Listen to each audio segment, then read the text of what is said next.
আমাদের যে ভয় বা আশঙ্কা ছিল যে একতরফা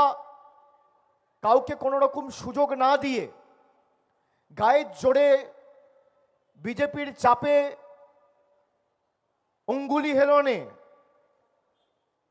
প্রকৃত ভোটারদের নাম কেটে দেওয়া হচ্ছে এবং তাদের আবেদন বা অ্যাপিল করার কোনো সুযোগ থাকছে না, আমরা এই পয়েন্টটা আজকে সর্বোচ্চ আদালতের সামনে রেখেছিলাম। আমাদের লয়াররা, আইনজীবীরা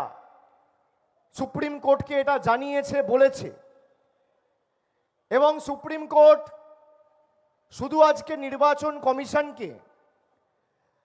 তাদের অ্যাপে একদিন ছাড়া ছাড়া ইচ্ছাকৃত ত্রুটি যাতে ভোটার লিস্টের কাজে দেরি হয়,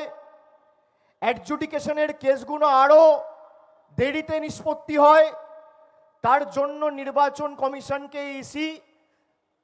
ভৎসনা করেছে। সুপ্রিম কোর্ট ইসিকে ভৎসনা করেছে। এবং শুধু তাই নয়, সুপ্রিম কোর্ট আজকে যাদের নাম বাদ যাচ্ছে তারা যাতে আবার অ্যাপিল করার সুযোগ পায় এবং আবেদন করার সুযোগ পায়, কলকাতা হাইকোর্টের অবসরপ্রাপ্ত প্রাক্তন প্রধান বিচারপতি সহ একাধিক প্রাক্তন বিচারপতিদের অ্যাপিলেট ট্রাইব্যুনাল বেঞ্চ খোলার জন্য ইসিকে বলেছে, কলকাতা হাইকোর্টকে নির্দেশ দিয়েছে। সুপ্রিম কোর্ট শুধু আবেদন করার জায়গা নয়,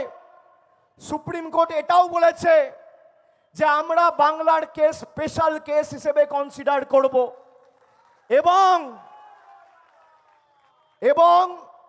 ইলেকশনের একদিন আগে পর্যন্ত দরকার হলে ভোটার তালিকায় ভোটারের নাম তুলবে, তার জন্য সুপ্রিম কোর্ট আছে।